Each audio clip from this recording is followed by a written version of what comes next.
Hey guys, what's up? Kyal Chal? This is CA Nikunj Goenka, your tax mentor, and welcome to the second session of Let's Practice MCQ series, which is applicable for CA final students and CMA final students for IDT. Let me tell you, ये जो sessions मैं आपके लिए ले रहा हूँ बहुत ज़्यादा कॉन्फिडेंस बूस्टर सेशंस है because if you have revised your entire subject, इसके बाद अगर आप ये सारे MCQs को बहुत अच्छे से सॉल्व कर लेते हो और मेरे रीजनिंग के साथ, मेरे बैकग्राउंड के साथ, तो आपको कॉन्फिडेंस एक अलग लेवल पे मिल जाएगा। एज मैंने आपको पहले मैंने बोला आपको कि एक 110 MCQs हम लोग सॉल्व करने वाले, लगभग प्लस 100 MCQs हम लोग सॉल्व करने वाले, डिवाइडेड इनटू 4 सेशंस। एक सेशन ऑलरेडी मैंने ले लिया है, आज हमारे सेकंड सेशन है। डिस्क्रिप्शन बॉक्स में मैंने इसका प्लेलिस्ट का लिंक दे दूंगा जहां पे आपको सारे सेशंस का लिंक वहीं पे मिल जाएगा।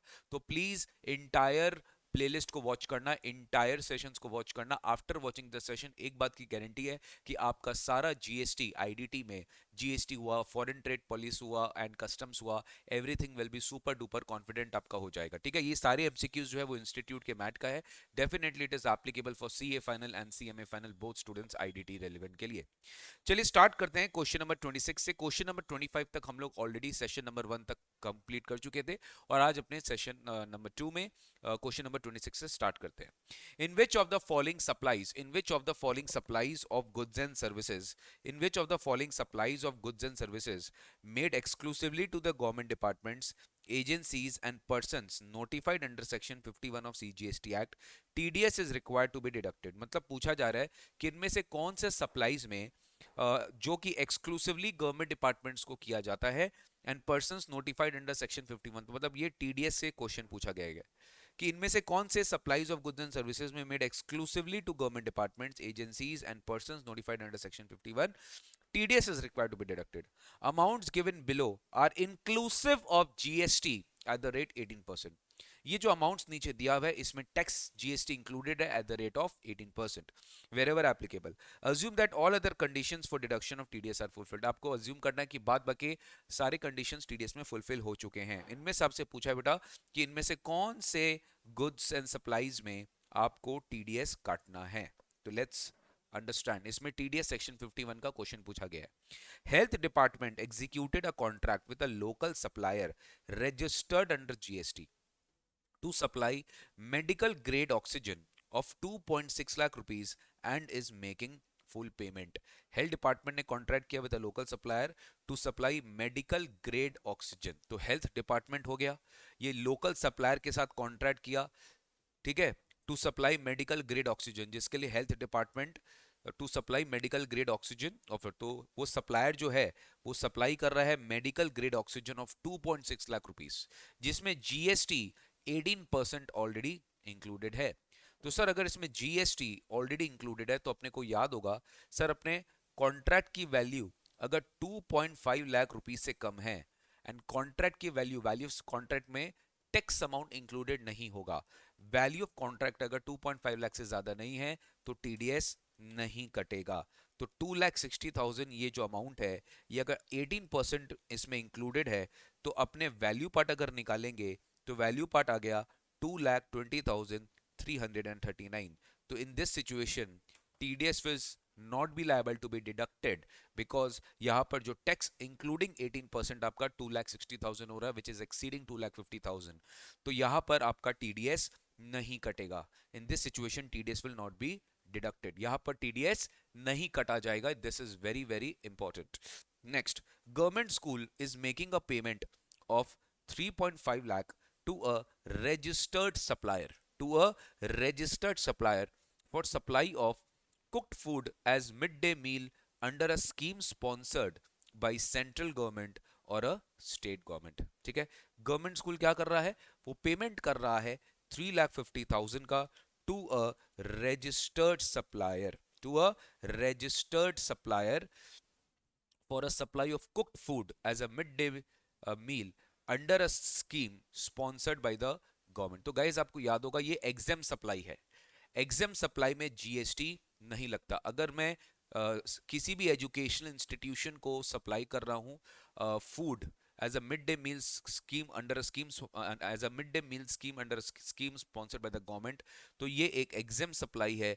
और क्योंकि ये एग्जाम सप्लाई है, एग्जाम सप्लाई में टीडीएस नहीं कटता, खाली टैक्सेबल सप्लाई ऑफ गुड्स पे टीडीएस डिडक्ट होता है। ठीक है, ये एग्जाम माना जाएगा।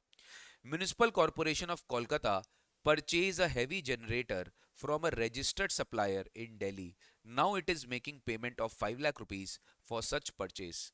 Kolkata Municipal Corporation is purchasing a generator from a registered supplier in Delhi. Now it is making a 5 lakh rupees payment. तो 5 लाख में yes यहाँ पर TDS डिडक्ट हो जाएगा, क्योंकि यहाँ पे एक नोटिफाइड पर्सन सेक्शन 51 में पेमेंट कर रहा है रजिस्टर्ड सप्लायर को दिल्ली में, तो डेफिनेटली यहाँ पे TDS डिडक्ट किया जाएगा. Finance department in Delhi is making a payment of rupees 3 lakh to a registered supplier for printing and stationery in Delhi. तो यहाँ पे अगर अपने इंक्लूडिंग टैक्स पकड़े तो ये एक्सक्लूडिंग टैक्स कितना हो जाएगा, 3 lakh divided by 1.18. 3 lakh divided by 1.18 is coming to 2 lakh 54,237, which is exceeding rupees 2 lakh 50,000, जो 2.5 लाख रुपए से ज्यादा है. तो यस यहाँ पे भी TDS कट जाएगा. तो सर मेरा करेक्ट आंसर क्या है? My correct answer is 3 and 4. 3 and 4 में TDS कटेगा, 1 में TDS नहीं कटेगा एंड 2 में भी TDS नहीं कटेगा. तो your question was in which of the following supplies exclusively made to government departments and persons notified under section 51 TDS is required to be deducted. तो यहाँ पे सर TDS डिडक्ट नहीं, TDS डिडक्ट किया जाएगा only 3 and 4. Option number D is the correct answer. Option number D is the correct answer. तो इस तरह के क्वेश्चन आपके एग्जाम में पूछे जा सकते हैं. तो प्लीज अगर आप ये ठीक से नहीं कर पाए होंगे तो TDS को अच्छे से रिवीजन करो, ताकि आपको पता चले कि TDS में एग्जैक्टली अपने क्या पढ़े थे. रिवीजन करना बहुत जरूरी है. Next coming to question number 27. State whether following statements are true और फॉल्स. आपसे पूछा है कि इनमें से कौन से स्टेटमेंट्स ट्रू या फॉल्स है, दोनों पूछा है. तो एक एक स्टेटमेंट पढ़ना पड़ेगा और अपना आंसर देना पड़ेगा कि ट्रू है कि फॉल्स है. एक बार ऑप्शन देख लेते हैं. हाँ देखो, ऑप्शन में देखो सीरियल वाइज है, false false false true true true true false. जो भी आपका करेक्ट ऑर्डर बनता है that is your correct answer. State whether the following statements are true और false. Number 1, any person aggrieved by any decision or order passed by an adjudicating authority under the CGST Act may appeal to such appellate authority as may be prescribed within 3 months from the date on which the said decision or order is communicated to him. मतलब बोलना चाह रहा है कि adjudicating authority के against के order में I can file appeal to appellate authority, yes, within 3 months from the date on which the said decision has been communicated to him. Yes, this is absolutely true. यही time limit के अंदर मुझे adjudicating authority के order के against में have to file an appeal to appellate authority. No appeal shall be filed to appellate authority unless the appellant has paid sum equal to 25% of the remaining amount of tax and dispute arising from the order in relation to which the appeal has been filed. This is false. Sir ये जो pre deposit का बात कर रहा है, when I am making appeal to appellate authority मुझे 10% pre deposit देना पड़ता है. कितना प्री डिपॉजिट देना पड़ता है? 10%. तो 25% इज डेफिनेटली रॉन्ग आंसर. ठीक है, तो ये फॉल्स हो जाएगा. Adjournment of appeal shall not be granted more than 3 times to a party during the hearing of the appeal. Yes, this is absolutely true कि 3 टाइम्स से ज्यादा आपको एडजमेंट नहीं दिया जा सकता. Next, the appellate authority shall have the power to refer back the case to the adjudicating authority that passed the said decision or order. Definitely not. Appellate tribunal के पास ये power होता है. Appellate authority has to give the final order. They cannot refer the case back to the adjudicating authority. So again in this situation the answer is false. तो मेरा क्या answer बन रहा है? True, false, true, false, true, false, true, true नहीं होगा ये. True, false, true, false, true, false, true, false, true, false. This is the correct answer. Option number C is absolutely the correct answer. Next आते हैं question number 28 में. Which of the following is or are not considered as supply under CGST Act? इनमें से कौन से supply नहीं माने जाएंगे under CGST Act? Option number A, importation of architectural services for 1 lakh, for construction of residential property used for personal purposes from unrelated person. Very very important, ध्यान से. Architectural services आपने अपने पर्सनल पर्पस के लिए use किया और unrelated person से import किया. तो गाइज याद होगा sir, import of services, import of services for a consideration whether or not in the course or furtherance of business is deemed to be supply. तो यहाँ पे 7(1)(b) के हिसाब से सप्लाई माना जाएगा. तो this is not the answer, because अपने को क्या निकालना है? Which of the following is not considered to be supply. हमेशा क्वेश्चन को ठीक से पढ़ा करिए. यहां से पूछ लिया import of services for a consideration not in the course or furtherance of business. Yes, it is a supply as per 7 subsection 1 clause B. Import of architectural services free of cost, import of architectural services without any consideration नहीं है, free of cost है। For construction of office used for business purpose, ये in the course और furtherance of business है, and it is done from a related person. कुछ याद आ रहा है आपको? Para number 4 schedule number 1, it is deemed to be supply even if it is without any consideration, but since it is in the course of furtherance of business and it is made from a related party, ये supply माना जाएगा। Import of architectural services free of cost for construction of office used for business purpose from unrelated person। Para 4 schedule 1 में अगर आप import कर रहे हो related person से या डिस्टिंक्ट एस्टैब्लिशमेंट्स आउटसाइड इंडिया से, then only it will be deemed to be a supply.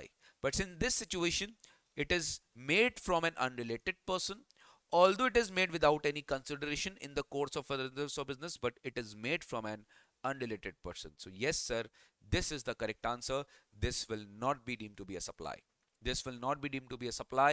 Reading section 7 subsection 1 clause B and as also para 4 schedule 1, क्योंकि 7(1)(b) में भी इंपोर्ट जब करते हैं तो कंसिडरेशन होना चाहिए, यहाँ पे कंसिडरेशन भी नहीं है, तो this will neither fall under 7(1)(b) nor it will fall under para 4 schedule 1। Next, which of the following is again not a supply under CGST act 2017? इनमें से कौन सा जो सप्लाई नहीं है? ठीक है, good supplied free of cost by X and sons to its agent for further supply to a customer at ₹5,000। मैंने एजेंट को फ्री ऑफ कॉस्ट सप्लाई किया for further supply to a customer at 5,000 for which invoice will be issued by the agent in his own name. तो yes sir, para 3 schedule 1 में हमने पढ़े थे कि supply of goods by principal to agent where agent undertakes to supply further goods on behalf of the principal in his own name to a recipient. तो in that situation the supply of goods by principal to agent will be deemed to be a supply. ठीक है, deemed to be a supply, तो yes ये supply माना जाएगा। आपसे पूछा है not a supply. Importation of accounting services for business purposes free of cost from a dependent father, very important, father आपके डिपेंडेंट है तो आपसे रिलेटेड है, रिसाइडिंग इन यूएस। तो ये जो सर्विस इंपोर्ट हो रही है अगेन ये पैरा 4 शेड्यूल 1 में सप्लाई माना जाएगा। Importation of services for business purposes without any consideration है, बट रिलेटेड पर्सन से किया गया है, तो रिलेटेड पर्सन से अगर आप सर्विस इंपोर्ट कर रहे हो तो वो डीम टू बी सप्लाई माना जाएगा। An expensive watch gifted to an employee for ₹50,000। ठीक है, an expensive watch gifted to an employee for ₹50,000, एक एक्सपेंसिव वॉच गिफ्ट किया गया एम्प्लॉय को 50,000 का। No other gifts provided to such employee during the entire financial year. यहाँ पे आपको याद होगा पैरा 2 शेड्यूल 1 में, पैरा 2 शेड्यूल 1 में any supplies between related persons और distinct persons will be considered to be supply. Sir employer and employee जो होते हैं वो हमेशा रिलेटेड होते हैं। नाउ द पॉइंट इज वहां पे अपने एक और चीज पढ़ी थी, services provided by gifts provided by an employer to employee up to ₹50,000 in a financial year will not be considered to be a supply. यानी 50,000 तक का अगर हम आपको सप्लाई कर रहे हैं एम्प्लॉयर एम्प्लॉय को तो यहाँ पे वो सप्लाई नहीं माना जाएगा। तो yes, this option shall be option C कि ये सप्लाई नहीं है because gifts is not exceeding ₹50,000। A machinery disposed of free of cost without any consideration, मैंने एक परमानेंट ट्रांसफर किया एक बिजनेस एसेट का on which ITC has been availed. मैंने अगर आईटीसी क्रेडिट ले लिया है, मैंने अगर ITC machinery disposed free of cost on which input tax credit has been availed, अगर मैंने क्रेडिट ले लिया है और मशीनरी मैंने फ्री ऑफ कॉस्ट डिस्पोज कर दिया है तो ये भी मेरा डीम टू बी सप्लाई होगा। तो गाइज मेरे हिसाब से ये दो आंसर तो हो नहीं सकता, तो यहाँ पे आप एक बार इसको नॉट मानना, ठीक है, इसको नॉट मानना। A machinery disposed free of cost on which input tax credit has not been availed, क्योंकि अगर ये अवेल्ड है ना तो ये मशीनरी जो फ्री ऑफ कॉस्ट डिस्पोज हुआ है ये भी सप्लाई माना जाएगा, ये भी सप्लाई माना जाएगा। पैरा 1 शेड्यूल 1 परमानेंट ट्रांसफर और disposal of business assets where ITC is availed is deemed to be supply. तो सर अगर ये free of cost supply on which credit has not been availed, credit has not been availed, तो ये supply नहीं माना जाएगा। अच्छा sorry, I am very sorry, ये तो नॉट अ सप्लाई पूछा है, करेक्ट, तो ये नॉट अ सप्लाई पूछा है, ये सप्लाई है, this is actually a supply. अगर free of cost on which ITC has been availed, अगर आईटीसी अवेल हुआ है तो ये सप्लाई है अपना, तो क्वेश्चन क्या है, नॉट अ सप्लाई है, तो this is not a supply, बाद बाकी सब कुछ सप्लाई है। क्योंकि यहाँ पे क्रेडिट अवेल नहीं होता तो ये सप्लाई नहीं होता, लेकिन ये क्रेडिट अवेल्ड है तो यहाँ पे सप्लाई माना जाएगा। ठीक है सर। नेक्स्ट है miss Reena is a consultant, She has provided the following details relating to the services provided and received by her during the current financial year. Reena ने आपको ये सारा डिटेल दे दिया कि उसने क्या क्या सर्विसेज प्रोवाइड किया है और क्या क्या सर्विसेज रिसीव किया है. Accordingly we have to compute. अपने को क्या करना है? What shall be the aggregate turnover of the current financial year under GST provided her aggregate turnover during the last year was 24 lakhs. इसकी लास्ट ईयर की aggregate turnover 24 lakhs थी. आपको current financial year का aggregate turnover पूछा है. तो supply management consultancy, accounting services, immovable property rented out for residential purpose, management consulting, this assume that the above amounts are exclusive of GST. आपसे aggregate turnover पूछा गया है. ठीक है, तो स्टार्ट करते हैं. Reena as a consultant. तो supply of management consultancy services, yes, ये मेरा एग्रीगेट टर्नओवर में इंक्लूड कर दिया जाएगा. This is a part of my aggregate turnover 5 lakh rupees. ठीक है, this is a part of my aggregate turnover 5 lakh rupees. ये मेरी एग्रीगेट टर्नओवर की पार्ट होगी. Next, supply of management consultancy services. Next, supply of accounting services. Supply of accounting services 2 lakh rupees. ये अपना accounting services है. This is our accounting services 2 lakh rupees. इमूल property rented out for residential purposes for 10,000 per month. Renting of इमूल property for residential purposes, this is an exempt supply. But तो भी क्या हुआ? exempt supply is also part of our aggregate turnover. तो अपने को add क्या करना पड़ेगा? अपने को ऐड 1,20,000. 10,000 पर मंथ है तो 1,20,000 अपने को ऐड करना पड़ेगा. Management consultancy services provided to a hospital for 50,000 rupees one time. Management consultancy services एक हॉस्पिटल को प्रोवाइड किया गया फॉर 50,000 रुपीज वन टाइम. तो ये भी आपका जो है ये एग्रीगेट टर्नओवर में ऐड हो जाएगा. ठीक है. Next, services provided to a client outside India. ठीक है, ये एक्सपोर्ट जरूर है.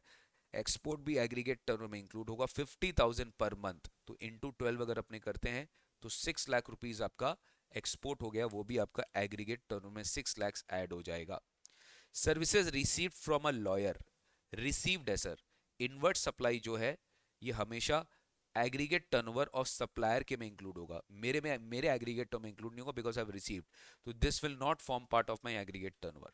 तो अभी तक का गाइस अपना टोटल आ रहा है 14,70,000. आप सबको टोटल करेंगे तो आपकी एग्रीगेट टर्नओवर आ रही है 14,24,000. तो correct answer is option number C. Correct answer is option number C. Next, GST compliance rating shall be assign to. GST compliance rating किसको असाइन किया जाता है? Compliance rating only a person who is liable to deduct TDS. Only a composite dealer नहीं, only ISD नहीं, हर एक registered person को GST compliance rating assign किया जाएगा based on the compliances which they make.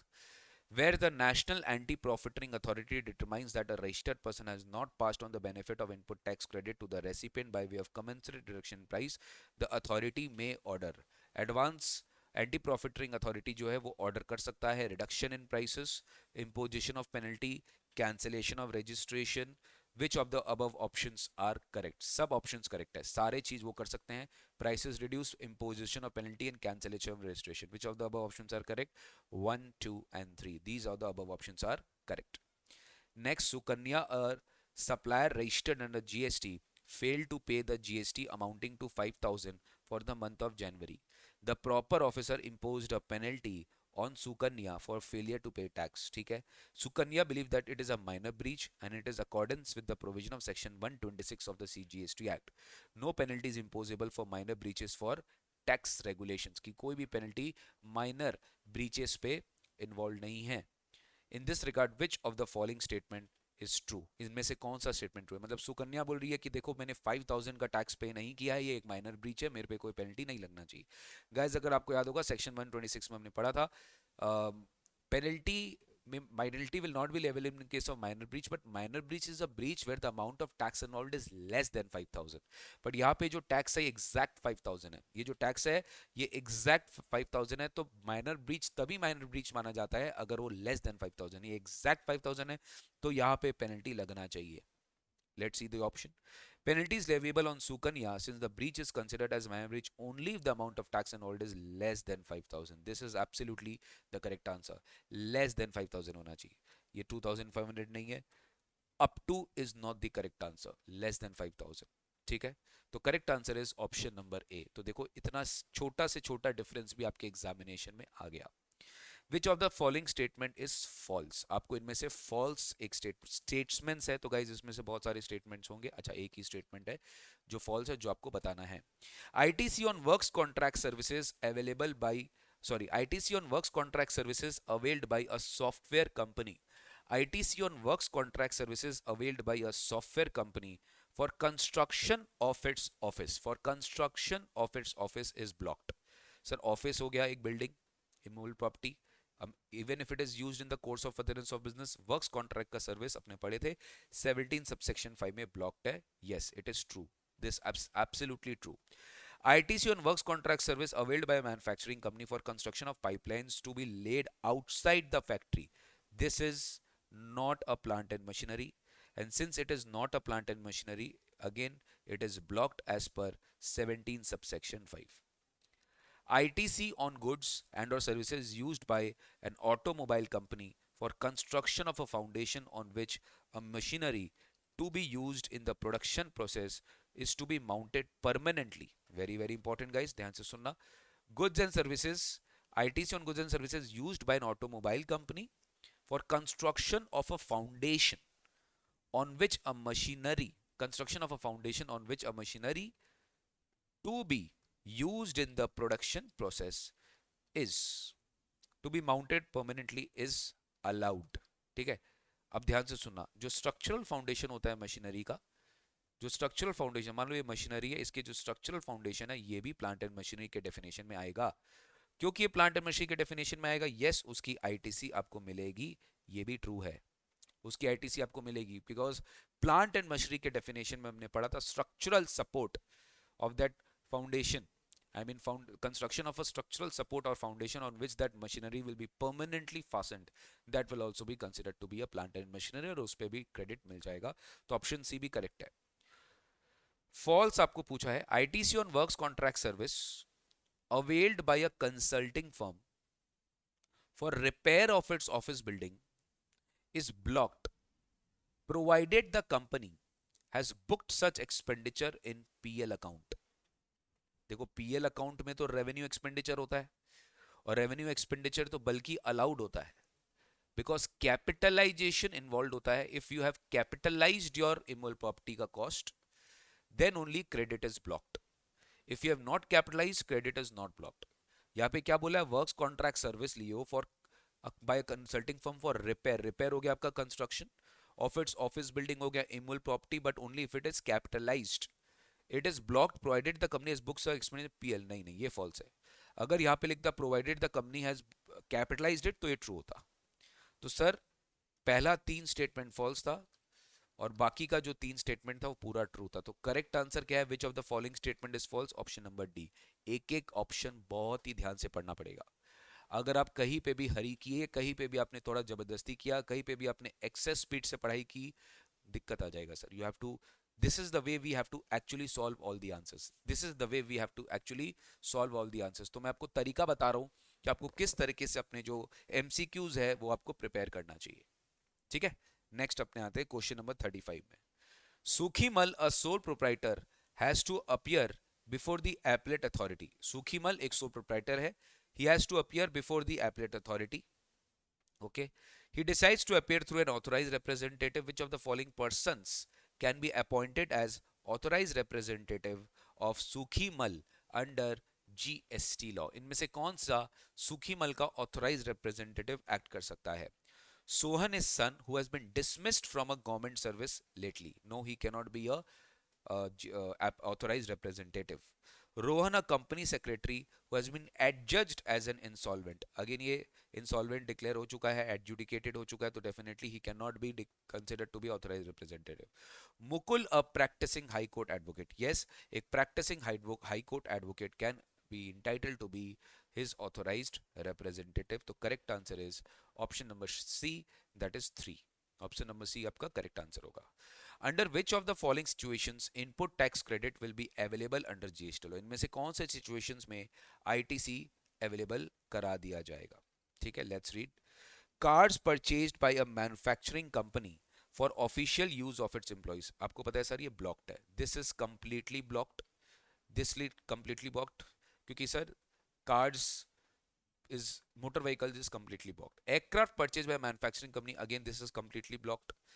General insurance taken on a car used by employee of a manufacturing company, एकदम ये सब इंटर लेवल के एग्जाम के क्वेश्चन है, blocked. Maintenance and repair services availed bye a company for a truck, truck तो allowed होता है sir, truck की क्रेडिट आपको मिल जाती है, that is not a motor vehicle up to 13 seating capacity, truck की क्रेडिट आपको मिल जाती है जो अल्टीमेटली फिनिश्ड गुड्स के ट्रांसपोर्टेशन के लिए काम आता है। तो उसी ट्रक के ऊपर अगर आपने रिपेयर मेंटेनेंस सर्विसेज लिया है तो उसका क्रेडिट भी अपने को मिल जाएगा। तो option number D is the correct answer. Next, under GST law, the time limit of issuance of show cause notice in case of non-payment of tax on account of reasons other than fraud, willful misstatement or suppression, मतलब section 73 invoke होगा तो यहाँ पर show cause notice का time क्या है, तो sir आपको याद होगा ऑर्डर का टाइम लिमिट 3 साल है, आपको याद होगा ऑर्डर का टाइम लिमिट 3 साल, और उसी से मतलब कितना हो गया सर, 3 साल हो गया, तो इससे 3 मंथ्स पहले, कम से कम 3 मंथ्स पहले अपने को शो कॉज नोटिस देना पड़ेगा। तो 3 इयर्स के कम से कम 3 मंथ्स पहले शो कॉज नोटिस देना पड़ेगा। तो this is actually 2 year 9 months from the due date of annual return for which the financial year to which the tax not paid relates to। Answer is option number A. तो ultimately इसका notice order का time limit है 3 years, और उससे 3 महीना पहले कम से कम from the due date of order 3 months prior I have to issue a show cause notice when it is case of other than fraud। But यही अगर फ्रॉड होता तो 5 years से 6 महीना पहले आप करते तो 4 year 6 months would have been the answer।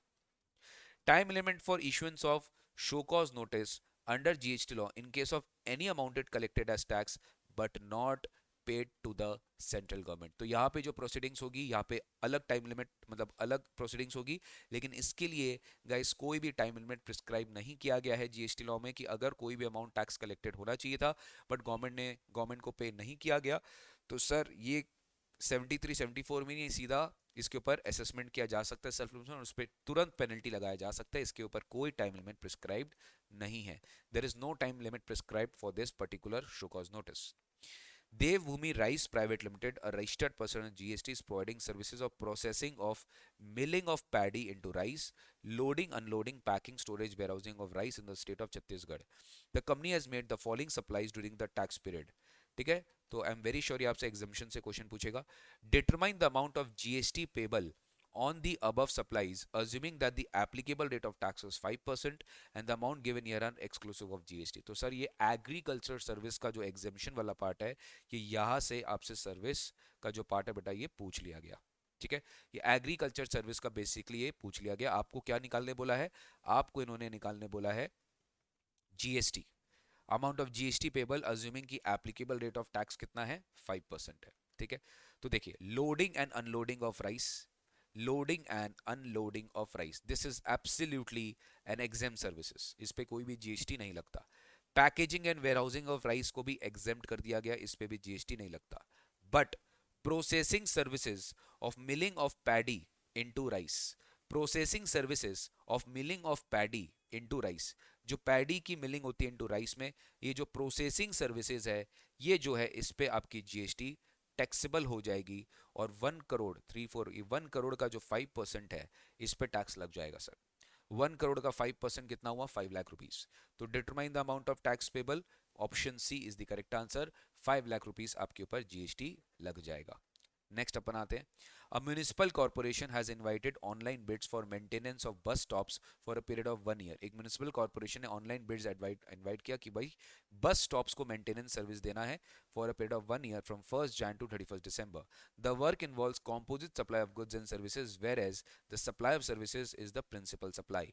Value of goods constitutes 25%। कुछ याद आ रहा होगा अपने ऐसे एग्जेम्पशन सर्विसेज में पढ़े थे, where pure services are given to central government, state government, union territory, local authority. तो यहाँ पर म्युनिसिपल कॉर्पोरेशन को सर्विसेज देने के लिए इनवाइट किया जा बिड किया जा रहा है, उन्होंने बिड्स इनवाइट कर रहे हैं कि 1 साल के लिए कोई ये मेंटेनेंस ऑफ बस स्टॉप्स की सर्विसेज देगा क्या। तो mister Kumar, managing director of Khiladi contractors located and registered under GST wants to bid for the same. He seeks your opinion to determine the taxability of the above supply to quote the best prices। आपको बताया गया है pure service given to central government, state government, UT local authority where they are actually being entrusted to carry out a function to perform a panchayat activity under article 243G and municipality activity under 243W। तो ये जो maintenance of bus stops है this is actually prescribed under 243W। तो ये activity कर रहा हूं अगर मैं pure service government, central government, state government, UT या लोकल अथॉरिटी को दे रहा हूं, तो yes that is absolutely exempted. इस पे जीएसटी नहीं लगेगा क्योंकि ये कॉम्पोजिट सप्लाई है जहाँ पे 25% से ज्यादा गुड्स की वैल्यू नहीं है। तो this is totally exempted from GST. This is totally exempted from GST. Next question number 41. Mr. Happy Singh is a resident of Chandigarh. Please एक बार ध्यान दे. Mr. Happy Singh is a Mr. Happy Singh is a resident of Chandigarh. The marriage of his daughter Khushi Kaur has been finalized with Lovely Singh, a non-resident Indian settled in Canada. Happy Singh कौन है?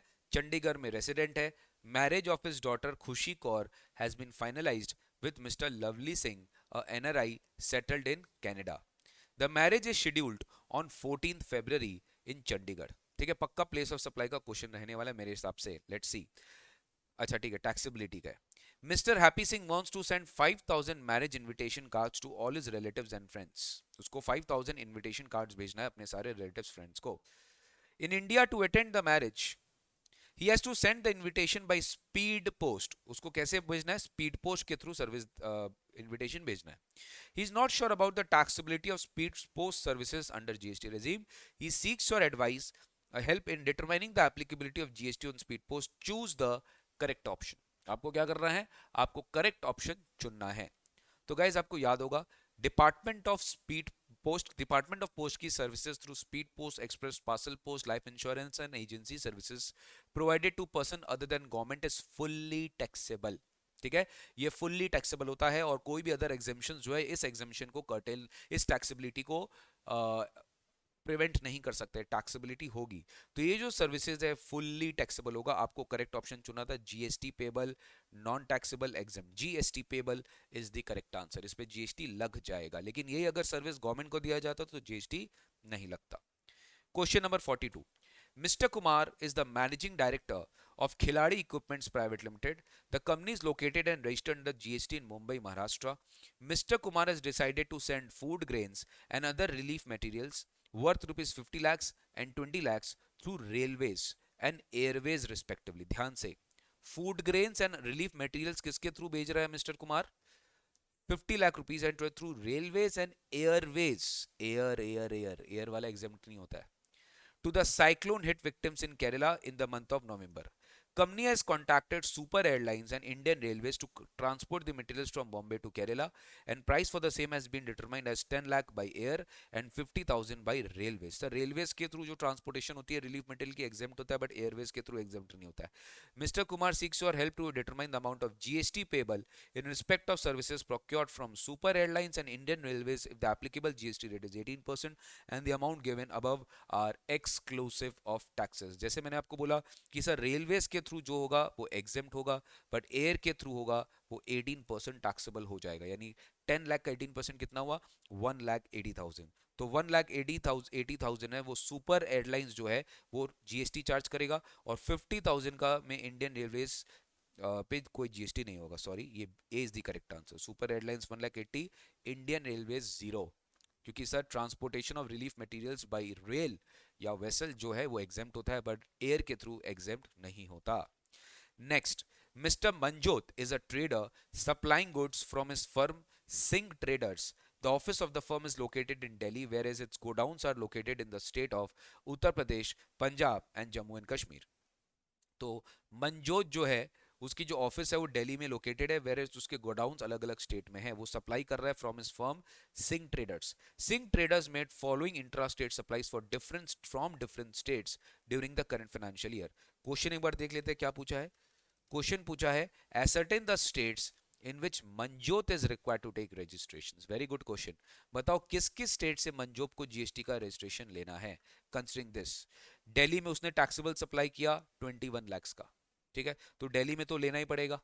और sir Delhi में अगर taxable है तो उसकी aggregate turnover already 20 lakh cross कर चुकी है, लेकिन ये गुड्स है तो अपने को एक बार इसका टर्नओवर भी चेक करना पड़ेगा.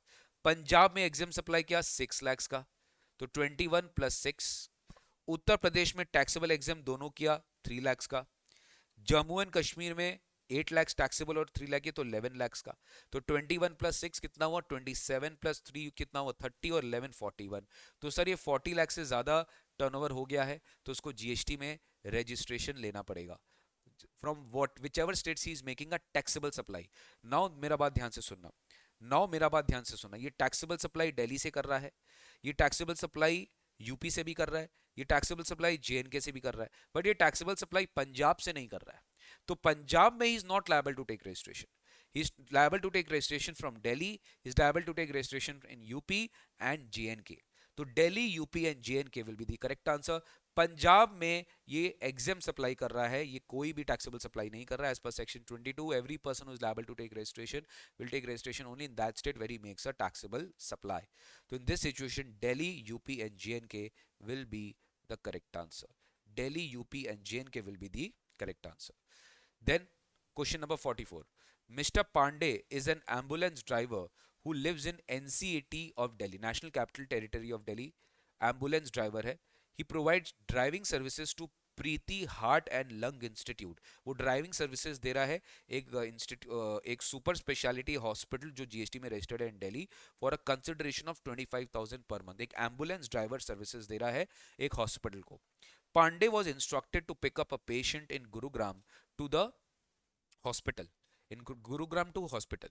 While going from Delhi to Gurugram, he picked up 5 passengers for transportation in the ambulance from Delhi to Gurugram and charged 500 each from them. Ambulance services totally exempt होता है, इस पे जीएसटी नहीं लगता। You are required to ascertain the taxability of the transport services provided by Pandey in the ambulance from Delhi to Gurugram under CGST Act। ठीक है, अब ध्यान से सुनना, प्लीज मेरा बात ध्यान से सुनना। यहां पे अपने क्या पढ़े हुए हैं, पांडे का टैक्सेबिलिटी पूछा है क्या, transport services provided by Pandey in the ambulance from Delhi to Gurugram. मेरा बात ध्यान से सुनिए आप, ट्रांसपोर्टेशन ऑफ एम्बुलेंस सर्विसेज जो है वो हॉस्पिटल अगर प्रोवाइड कर रहा है तो उसमें जीएसटी एग्जेम्प्ट है। यहां पे क्या हो रहा है, पांडे एक ड्राइवर है, पांडे खुद अपना सर्विसेज एक इंस्टीट्यूट को दे रहा है जो कि हॉस्पिटल है, और पांडे उसे चार्ज कर रहा है 25,000। अब इंस्टीट्यूट, अब जो हॉस्पिटल है वो पांडे को सर्विस प्रोवाइडर बना दिया कि तुम सारे पेशेंट्स को ले जाना आना ले जाना करो। अब पांडे को इंस्ट्रक्ट किया गया कि तुम एक पेशेंट पिकअप करो गुरुग्राम को, in Gurugram to PHLI to the hospital. ठीक है, while going from Delhi to Gurugram, ध्यान से सुनना, जब वो दिल्ली से गुरुग्राम जा रहा था, ध्यान से सुनना प्लीज, ये वाली जो बात हो रही है, ये वाली जो बात हो रही है, ये बात हो रहा है कि उसको पिकअप करने गया, उसको पिकअप करने गया, किसको, he was instructed to pick a patient in Gurugram.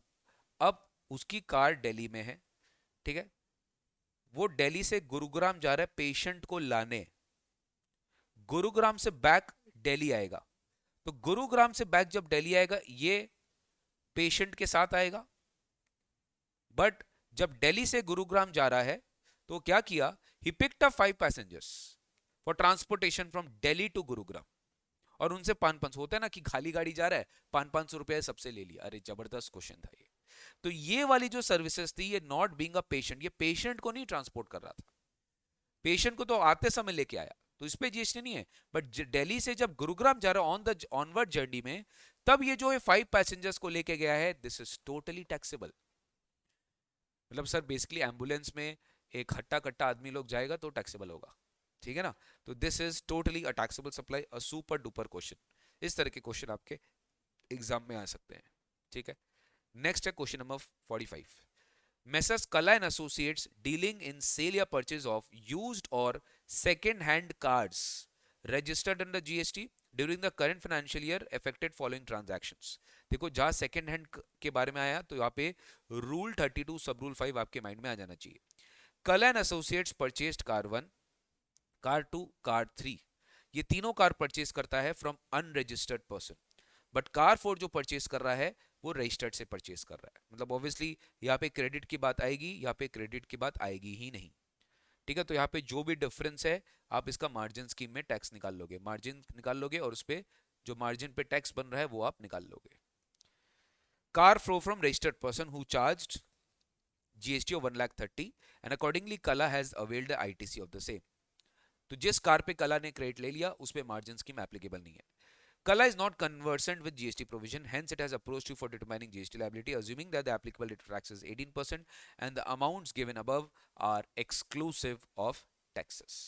ठीक है, तो चलिए एक बार स्टार्ट करते हैं. पहले आप मार्जिन निकाल लो. तीनों कार का परचेज प्राइस क्या है? 5 + 3 8 + 16 14 lakhs. ठीक है. सेल प्राइस क्या है? 7,50,000 प्लस 2,75,000 प्लस 6,50,000. कितना आ रहा है? 16,75,000. मैं टोटल निकाल रहा हूं बेटा. हाँ, मैं टोटल निकाल रहा हूं. अब इसका डिफरेंशियल मार्जिन कितना है? 16,75,000 माइनस 14 लाख. डिफरेंशियल मार्जिन 2,75,000 आ रहा है. अब इस पे आपकी टैक्स लाइव जीएसटी रेट है 18%. तो इसका 18% हम निकाले तो वी आर गेटिंग 49,500. ठीक है, ये अपने को कितना मिल गया? 49,500 कार 1, कार 2, कार 3 का मिल गया.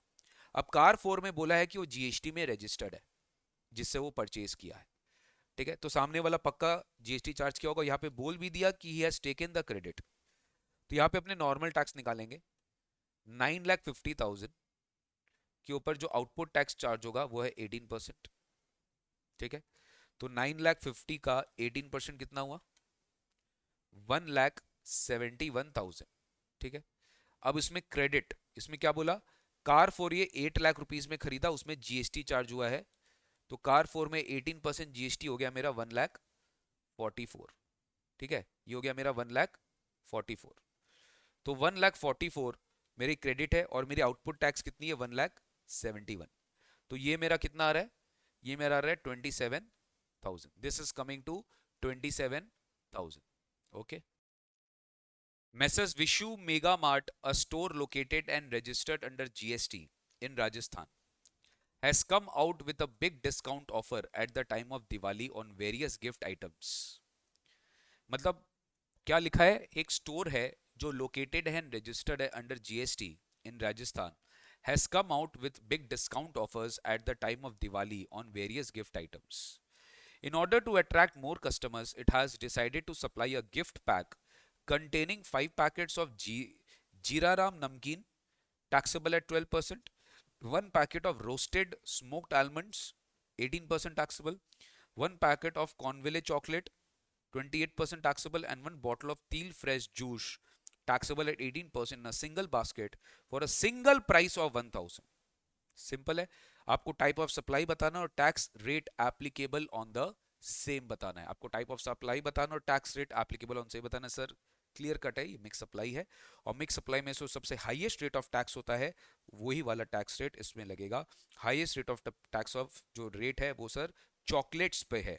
तो मिक्स सप्लाई में highest tax rate out of all items, that is 28%, which is applicable to the chocolates, in chocolates. So option number D is the correct answer. Next, which of the following statements is incorrect? इनमें से कौन सा statement है जो incorrect है? Incorrect मतलब false पूछा आपसे. ठीक है, तो इसमें कितने ऑप्शन है देख लो एक बार. 1 2 3 4. तो इसमें मल्टीपल स्टेटमेंट्स भी इनकरेक्ट हो सकते हैं. Service by way of by any artist by any performance in a folk classical art form of music, dance, theatre as a brand ambassador, if the consideration charged for such performance is not more than 1 lakh rupees exempt. ये actually incorrect है क्योंकि brand ambassador का tax service हमेशा taxable होता है. Service of life insurance business under a life micro insurance product, under a life micro insurance product as approved by the Insurance Regulatory and Development Authority having minimum amount of cover. Having one minimum नहीं होगा ये. Having minimum amount of cover of 2 lakh rupee is exempt. तो ये भी क्या हो जाएगा? ये भी incorrect हो जाएगा. ये भी incorrect है. Services by way of acquiring bank up to to any person in relation to settlement of an amount up to 2,500 in a single transaction transacted, ये 2,000 है सर. ठीक है, तो ये भी false हो जाएगा. Services provided by GTA by a way of transportation of goods, carriage of goods, where gross amount charged for consignment in a single carriage, ये 1,500 का लिमिट है, तो ये भी false हो जाएगा. सारे स्टेटमेंट ही false है. सारे स्टेटमेंट ही false है. 1 2 3 and 4. Next, question number 48. ASC, a registered person in a GST, supplied goods amounting to 1,18,000 inclusive of GST taxable at the rate of 18% to BSC. ASC किसको supply कर रहा है? AC BSc को supply कर रहा है registered person on GST on 30th September. BSC further sold such goods to Rakesh a consumer. BSC किसको बेच रहा है? बीएससी एक कंज्यूमर राकेश को बेच रहा है who came to his shop on 30th October in cash. BSC further किसको बेच रहा है? राकेश को बेच रहा है जो उसके शॉप में आता है 30th अक्टूबर में, कैश में बेच देता है फॉर 2,36,000. ठीक है, तो देखो एएससी ने किसको बेचा? बीएससी को बेचा. बीएससी ने किसको बेचा? राकेश को बेचा. अब AC is issuing a credit note of 11,800 for the rate difference on 2 November. AC क्या करता है? क्रेडिट नोट रेज करता है बीएससी को, जिससे एसी की आउटपुट टैक्स क्या हो जाएगी? कम हो जाएगी. और बीएससी का आईटीसी क्या हो जाएगा? कम हो जाएगा. फिर बीएससी भी entered a credit note in its books for the same amount in the name of Rakesh without intimating him and providing any refund of the sum paid on 2nd November and reduced its output tax accordingly. तो यहाँ पे BSc mistake करता है. BSc अपने books में इसका credit note issue कर देता है, बट राकेश को इंटीमेट नहीं करता एंड राकेश को इस चीज का कोई भी तरह का रिफंड नहीं मिलता, क्योंकि राकेश को भी अगर वो क्रेडिट नोट इशू कर रहा है तो राकेश को भी रिफंड मिलना चाहिए, पर राकेश को ये कोई भी तरह का रिफंड नहीं देता. As per the provision of the GST law, which of the above mentioned suppliers are allowed to reduce their output tax liability? Obviously sir, ASC जो है यही अपना आउटपुट टैक्स लाइबिलिटी रिड्यूस कर सकता है. वाई? बिकॉज यहाँ पे clearly लिखा हुआ है BSc entered a credit note in its books for the same amount. ठीक है, एएससी ने क्या किया? एएससी ने बीएससी को जो क्रेडिट नोट है वो इशू कर दिया. Thereafter BSC entered a credit note in its books for the same amount in the name of the Rakesh without intimating him and providing any refund of the same and reduced its output tax liability accordingly.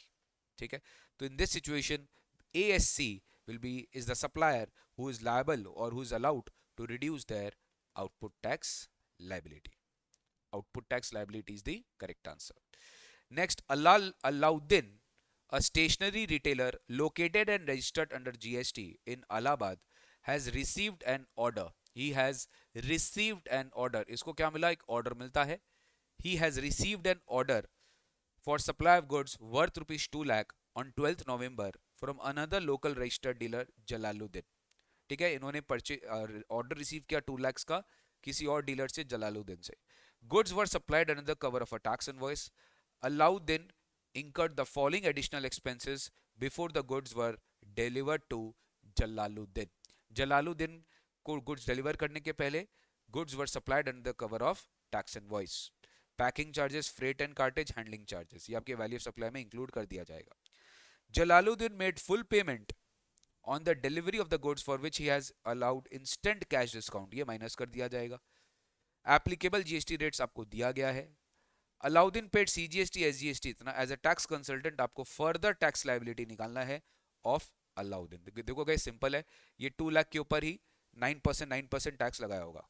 ठीक है, that's the basic price. 2 lakh के ऊपर 9% हुआ 18,000. अब आपको क्या करना है? आपको इन सारे अमाउंट्स पे भी जीएसटी रिकवर करना पड़ेगा. कितना? ये सब 15(2)(c आपको याद होगा. This is includable in the value supply as per 15(2)(c. तो 3,000 प्लस 2,500 प्लस 1,500. ठीक है, तो ये हो गया कितना? 7,000. और यहाँ पे कैश डिस्काउंट है कितना? 2,000. ठीक है, कैश डिस्काउंट कितना है? 2,000. एक मिनट. तो इन दिस सिचुएशन ये जो जलालुद्दीन फुल पेमेंट कर रहा है, ध्यान से देखना, on delivery of the goods for which he was allowed cash discount. अब इसमें इंपॉर्टेंट चीज है, कैश डिस्काउंट और ट्रेड डिस्काउंट में फर्क होता है. मेरा बात ध्यान से सुनना. अलाउद्दीन क्या किया? ये ऑर्डर रिसीव कर रहा है from another registered dealer Jalaluddin. तो अलाउद्दीन जब इनवॉइस बनाया था, ये सप्लाई कर दिया under the cover of tax invoice, और उसने एडिशनल एक्सपेंसेस इनकर before the goods were delivered. Deliver के पहले उन्होंने ये सारे एक्सपेंसेस चार्ज किया. जलालुद्दीन फुल पेमेंट भी कर दिया. पेमेंट के समय क्या हुआ? Including the full amount, additional amount charged on the delivery for which he has allowed instant cash, he was allowed instant cash discount of 2,000. तो ये guys post supply discount हो गया. ये क्या हो गया? This is a kind of a post supply discount. ये एक तरीके से post supply discount हो गया. This is a kind of post supply discount. तो एज अ टैक्स कंसल्टेंट आपको अलाउद्दीन का टैक्स लायबिलिटी निकालना है। तो अलाउद्दीन का जो गाइज अपने टैक्स, क्योंकि यहाँ पे कुछ लिखा हुआ नहीं है कि डिस्काउंट वाज एग्रीड अपॉन और नॉट, तो ये डिस्काउंट हम लोग जीएसटी के लिए लेस नहीं करेंगे, वैल्यू ऑफ सप्लाई से लेस नहीं करेंगे। तो इन शॉर्ट ये एक पोस्ट सप्लाई डिस्काउंट है। तो 7000 पे 9% सीजीएसटी विच इज 630 एंड 7000 पे 9% एसजीएसटी विच इज 630। तो 630 सीजीएसटी एंड एसजीएसटी जो है वो पे करना पड़ेगा मिस्टर अलाउद्दीन को, वो पे करना पड़ेगा मिस्टर अलाउद्दीन को एज अ टैक्स लायबिलिटी, वो पे करना पड़ेगा अलाउद्दीन को as a tax liability. Very good question. यहाँ पे इनवॉइस के बारे में कुछ लिखा नहीं है कि इट वाज एग्रीड अपॉन और नॉट, तो आप डिस्काउंट अगर माइनस कर देंगे तो ये रॉन्ग हो जाएगा sir. Last question of this particular session. Pyare Lal Singh registered under GST in Lucknow UP is appointed as a del credit agent, ये तो आपको पढ़ाया गया था सीबीएसई सर्कुलर में, by Sunny card company private limited.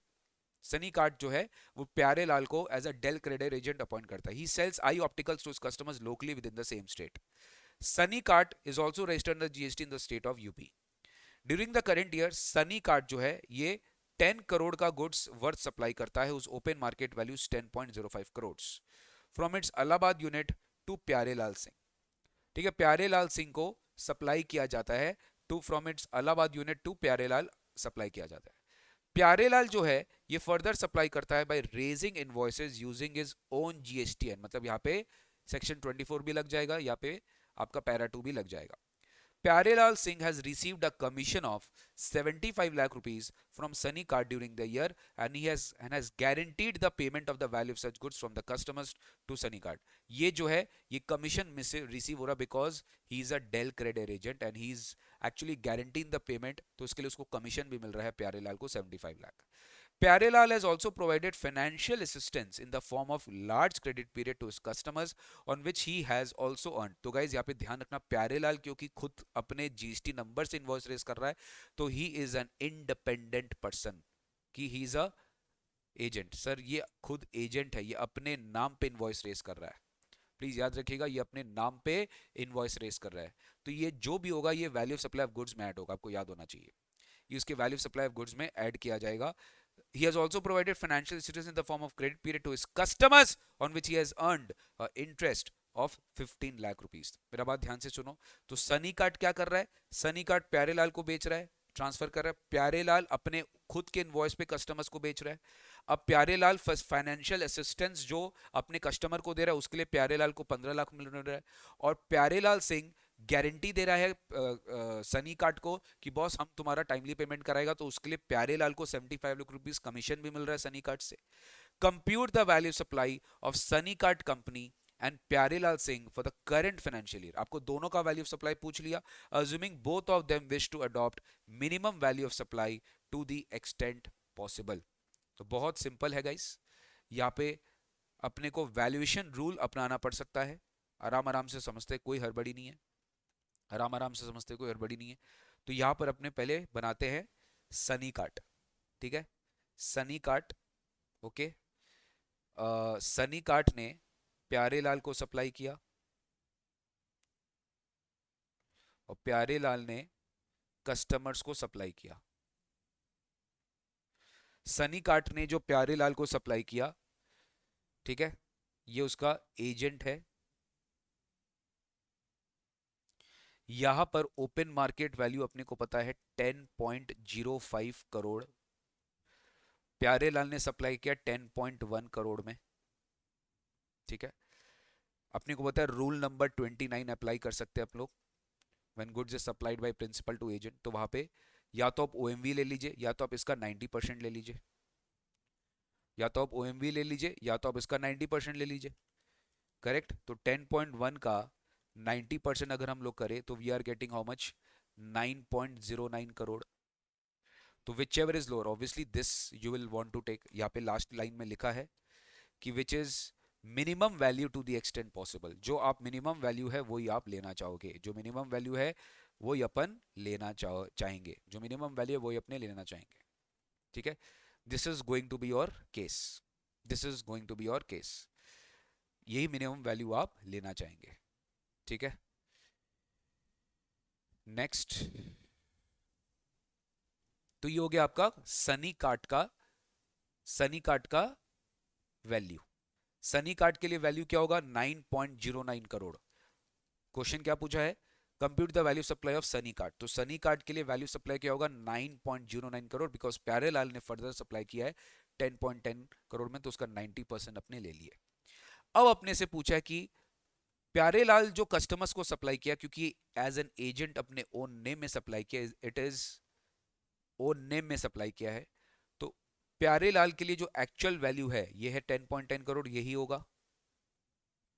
उसके बाद he has also received commission of 75 lakhs from Sunny Cart, ये भी अपने ऐड करेंगे। Plus he has also provided financial assistance in the form of larger credit period to his customers as a interest on that। तो guys ये भी अपने को add करना पड़ेगा। 15 lakh, this will also be added। बहुत अच्छा क्वेश्चन था ये। 15 लाख भी ऐड करना पड़ेगा। क्यों? क्योंकि यहाँ पे सीबीएसई का सर्कुलर था 15 टू ई में आपको पढ़ाया गया था, 15 टू डी एंड ई में आपको पढ़ाया गया था कि sir any interest charge for delayed payment of consideration will be included in the value supply. पर जो लोन और एडवांस एग्जेम्प्ट होता है जीएसटी में, as a interest on loan advance जो एग्जेम्प्ट होता है, वहां पे एज अ लोन एडवांस अगर अपने देते हैं तो वो एग्जेम्प्ट होता है। बट ये क्रेडिट पीरियड दिया गया है, तो ये जो क्रेडिट पीरियड देने का मैं इंटरेस्ट चार्ज कर रहा हूँ ये मेरे वैल्यू में इंक्लूड किया जाएगा। प्लस मेरा ये जो है ये 75 लैक्स भी ये मेरे जो है ये वैल्यू में इंक्लूड किया जाए। सो गाइज अल्टीमेटली अब देखो वैल्यू सप्लाई कितना होगा। जो प्यारेलाल ने कस्टमर्स को सप्लाई किया वो 10.10 सीआर में सप्लाई किया, राइट। उसके बाद 75 लैक्स जो है वो प्यारेलाल को मिला 75 lakhs from as a commission from Sunny Kart, because he has guaranteed the payment for the value of the goods which he has to pay towards the customers to Sunny Kart company limited. ठीक है, तो in that situation 75 lakh उसका commission add हो गया और 15 लाख उसका ये add हो गया as an interest for credit period. तो टोटल कितना हो गया 10.10, 75 और 10 कितना हुआ? आई मीन 75 और 15 कितना हुआ? 90 लैक्स। 10.10 और 90 लैक्स कितना हुआ? 11 सीआर। तो 11 सीआर क्या हो जाएगा? Value of supply. 11 सीआर क्या हो जाएगा?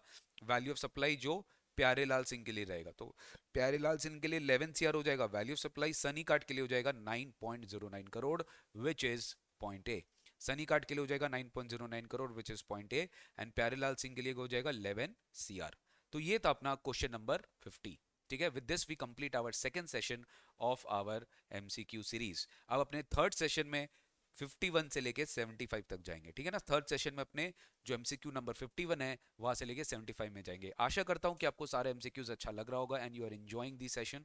Thank you so much for watching this session. Share this MCQ series with maximum friends of yours so that they can also gain the confidence. Thank you so much. Take care. God bless you. Please do not forget to subscribe to our channel and yes, हमारे website को visit करिएगा www.tinkujogoenga.com for purchasing your CMA final IDT का classes. CMA final IDT की courses दिसंबर 23 term के लिए हमारी fully available, मतलब हम स्टार्ट करेंगे फर्स्ट वीक ऑफ फरवरी से, एंड जून 23 का क्लासेस अभी लेटेस्ट ताजा आपका ऑलरेडी रिकॉर्डेड है जो आप बुक कर सकते हो nikunjgoenka.com से। Thank you so much, take care, God bless you, bye bye.